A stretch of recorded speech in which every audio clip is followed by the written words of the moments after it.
Austen, followed by Of God Knows Where. Already Jane Austen. She didn't try out Jane Lefroy because she was 20 by then.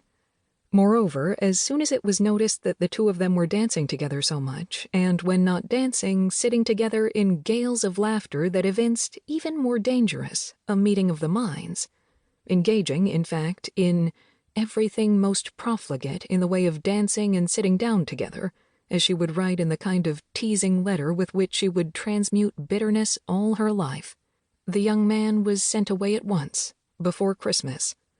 This was partly to spare the feelings of the young Jane Austen, since there was no way that Tom Lefroy could marry her.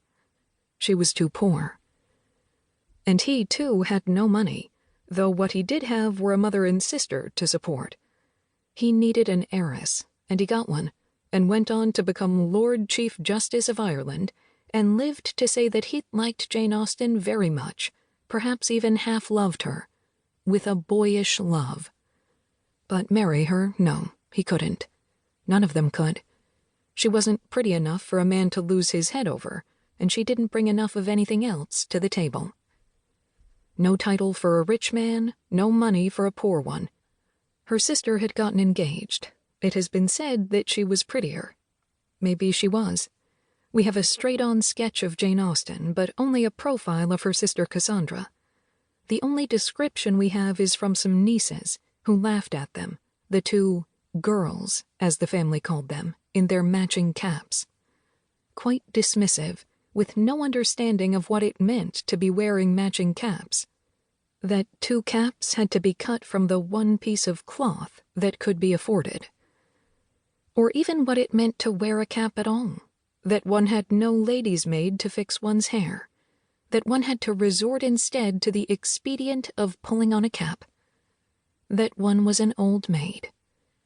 Though before Cassandra Austen was an old maid, she was a fiancée, engaged to a lovely young man who also had no money but had secured a living, as they say in the books of the day, as a country parson. This meant he was attached for life to a village church, chosen and supported by the local nobleman, and given what looks to us today like a very nice house. The problem being that the smaller churches offered salaries too small for a man with a family, so that a parson with a wife had to scrabble together 2 or 3 of these livings, which was precisely what Cassandra Austen's parson was in the process of doing.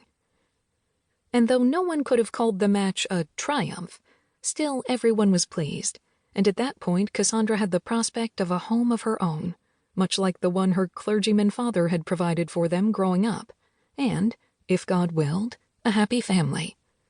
Cheerful, if slightly improvident, with lots of rosy-cheeked children and a maid or two to milk the cow and make the beer. A carriage eventually, if things progressed as they often did. Which looked to be the case, since the nobleman who supported the fiancée's living then invited him to come along as ship's chaplain when he went out to the West Indies to suppress a slave rebellion. This boded well for the young man's future, and the Austens took it as a very good sign. The problem being that there was yellow fever in Saint-Domingue, as Haiti was then called, and he caught it and died. Cassandra Austen got the news months later by tattered letter. The nobleman who took him out there was sorry. He hadn't known the young man was engaged to be married. If he had, he never would have asked him to come on such a risky mission, he wrote. Which was probably true, but on the other hand, that was it for Cassandra Austen. She put on mourning clothes and her cap and set about waiting to die, nursing this friend through childbirth, that one through illness, caring for the children and the old ones, refusing to consider the several other suitors who tentatively raised their heads. Maybe she nurtured hopes of reuniting with her young man in heaven. But at least in this life, she had had her invitation. Someone had at least asked her.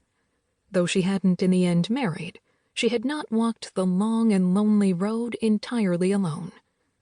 But Jane, not at all pretty, an older cousin dismissed her.